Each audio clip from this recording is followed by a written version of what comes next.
Assalamualaikum warahmatullahi wabarakatuh. Perkenalkan, nama saya Syahrul Junialdi dari kelas R7D, Pendidikan Bahasa Indonesia. Pada mata kuliah penulis ilmiah, dosen pengampu Bapak Irwan Siagian MPD, saya akan menjelaskan materi makalah yang terdiri dari ciri pokok, isi, dan sistematika. Pengertian makalah. Makalah merupakan salah satu jenis dari karya ilmiah atau karangan ilmiah. Artinya, sebagai karangan ilmiah, makalah memiliki sifat objektif berdasarkan fakta, sistematis, dan logis. Pengertian makalah menurut beberapa ahli. Yang pertama, menurut KBBI Kamus Besar Bahasa Indonesia, makalah ialah tulisan resmi tentang suatu pokok. Suatu pokok yang dimaksud akan dibacakan di muka umum dalam suatu persidangan dan yang sering disusun untuk diterbitkan. Yang kedua, menurut Dr. Madio Eko Susilo dan Dr. Bambang Triyanto, makalah ialah tulisan yang berisikan prasaran, pendapat yang turut membahas suatu pokok persoalan yang akan dalam rapat kerja, simposium, seminar, dan sejenisnya. Yang ketiga, menurut Muhammad Ali pada 1984, makalah ialah karya tulis ilmiah yang pembahasannya difokuskan pada suatu masalah tertentu, biasanya berhubungan dengan suatu mata kuliah atau bidang spesialis tertentu.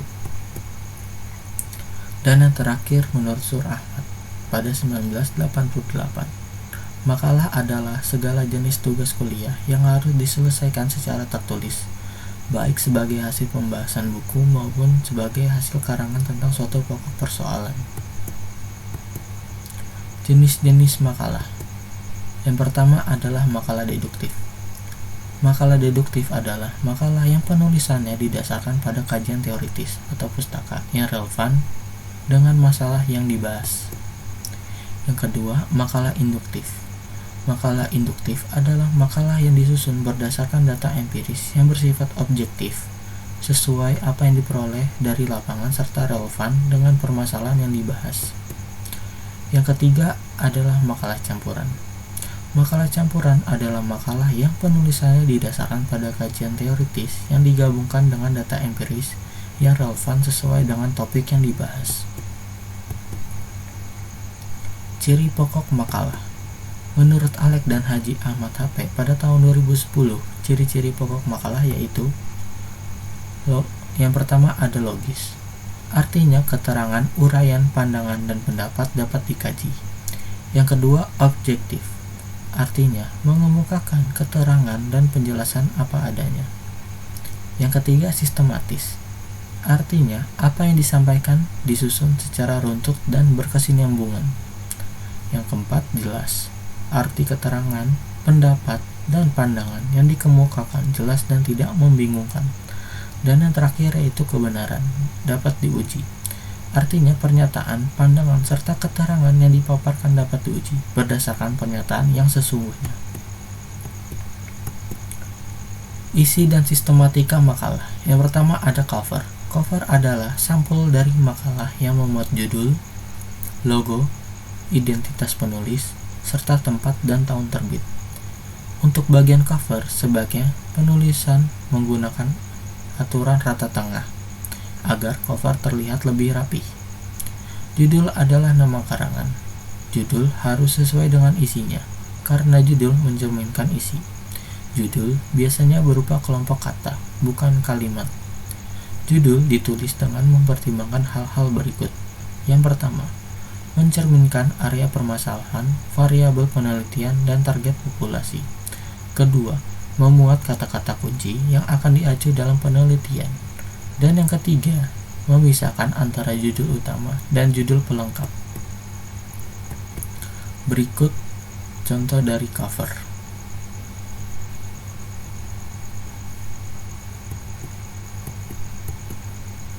Yang kedua, kata pengantar.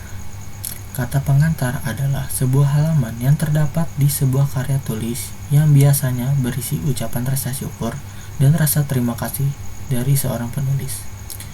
Kata pengantar biasanya terletak di awal karya tulis dan memuat beberapa bagian penting seperti pembuka, isi, dan penutup. Isi dari kata pengantar sendiri merupakan hal-hal yang telah dilalui oleh penulis atau pengarang dalam menyelesaikan karangannya serta siapa saja pihak-pihak yang telah membantu penyusunan karya tersebut. Berikut contoh dari kata pengantar.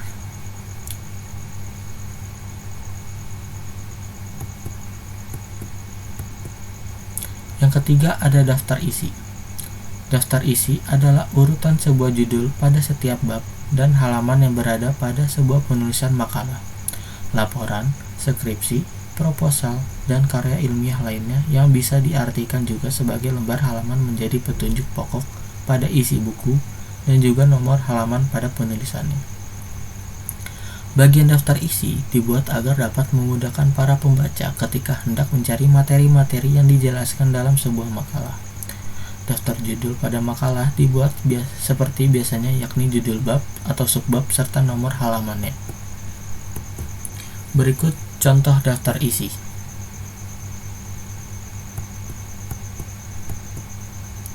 Yang keempat ada bab 1 yaitu pendahuluan. Pada bab pendahuluan kita bisa menyajikan mengenai rancangan atau gambaran umum makalah, sampaikan mengenai konsep, rencana, gagasan, dan seputar permasalahan yang akan dibahas dalam masalah. Sertakan juga tujuan dan manfaat dari pembuatan makalah. Pada bagian pendahuluan ini masih bisa dibagi ke dalam beberapa subbab.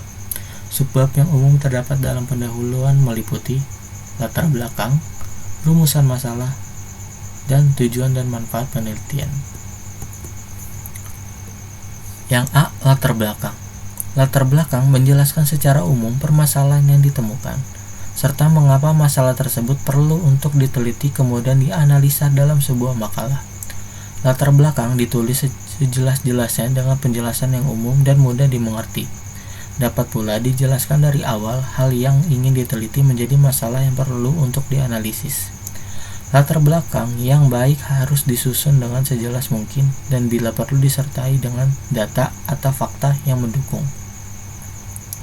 Beberapa hal yang terdapat dalam latar belakang adalah: yang pertama, kondisi ideal mencakup keadaan yang dicita-citakan atau diharapkan terjadi.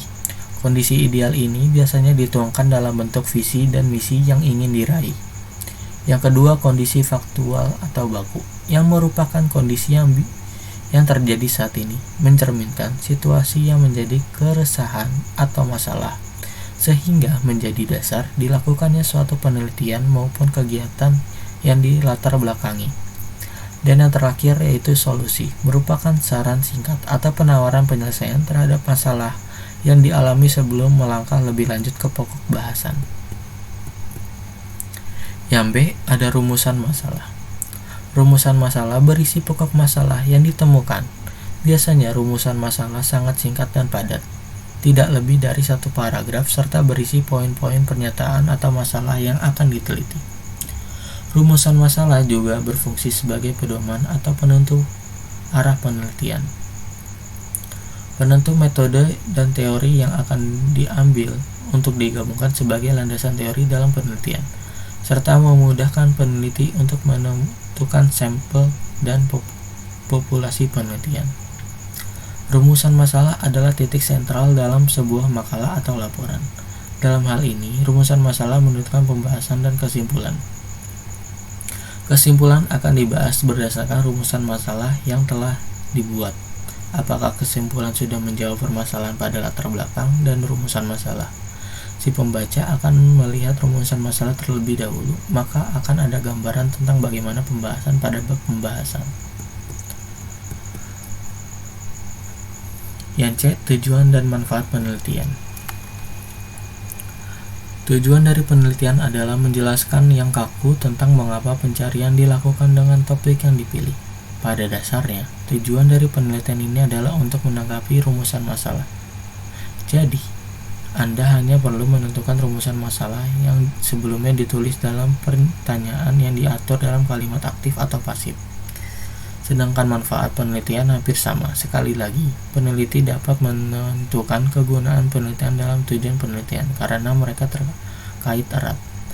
Manfaat penelitian adalah manfaat atau potensi yang dapat dicapai oleh beberapa pihak setelah menyelesaikan penelitian. Yang kelima ada bab pembahasan. Pembahasan berisi uraian pokok dari topik makalah. Pembahasan menjelaskan tentang permasalahan penelitian yang dilakukan, metode penelitian, tempat penelitian, sasaran penelitian, serta penjabaran hasil data-data yang diperoleh di lapangan. Data yang diperoleh bisa merupakan data kualitatif dan kuantitatif maupun mixed methods. Jika data dilakukan dengan proses wawancara, maka penulis bisa mencantumkan kutipan hasil pembicaraan dengan orang yang diwawancarai atau narasumber tersebut. Namun, jika data penelitian berupa data kuantitatif, dapat mencantumkan hasil penelitian berupa daftar tabel berisi angka atau angka-angka bersifat numerik. Metode penelitian dapat dilakukan dengan metode survei, wawancara, pengamatan, serta pengambilan data di lapangan. Hal-hal yang perlu dilakukan dalam pembahasan. Yang pertama, deskripsi lokus atau fokus adalah penjelasan singkat mengenai permasalahan serta analisis permasalahan. Landasan teoritis adalah kumpulan teori yang digunakan untuk pembuatan karya tulis.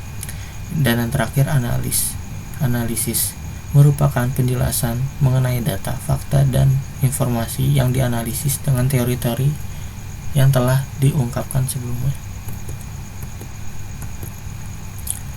Yang keenam ada bab penutup. Pada bagian penutup, masalah hal utama yang diuraikan adalah mengenai kesimpulan dan saran. Kesimpulan merupakan penjabaran dari hasil penelitian yang diperoleh.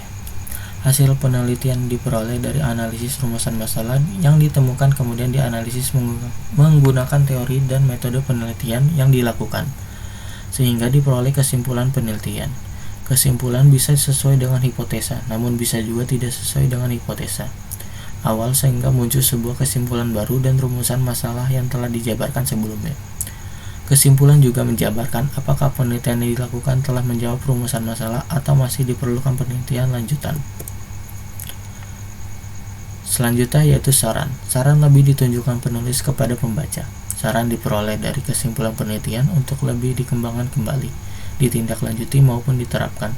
Saran berisi manfaat penelitian kepada pembaca berdasarkan hasil penelitian yang diperoleh kemudian diharapkan agar dilaksanakan atau diterapkan oleh pembaca.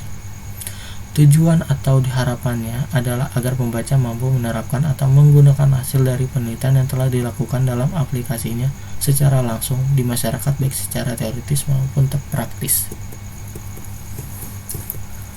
Yang ketujuh ada daftar pustaka. Pada bagian daftar pustaka disajikan mengenai referensi apa saja yang digunakan dalam makalah, mulai dari pembahasan pada bab pendahuluan hingga yang ada di bagian isi makalah. Penulisan preferensi pada daftar pustaka ini juga harus disesuaikan dengan kaidah penulisan daftar pustaka yang baik dan benar.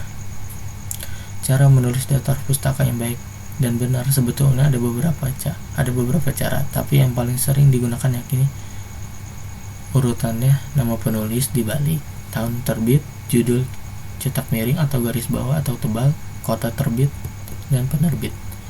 Contoh penulisan daftar pustaka: Sigian, Sondang 1995, Filsafat Administrasi, Jakarta Gunung Agung.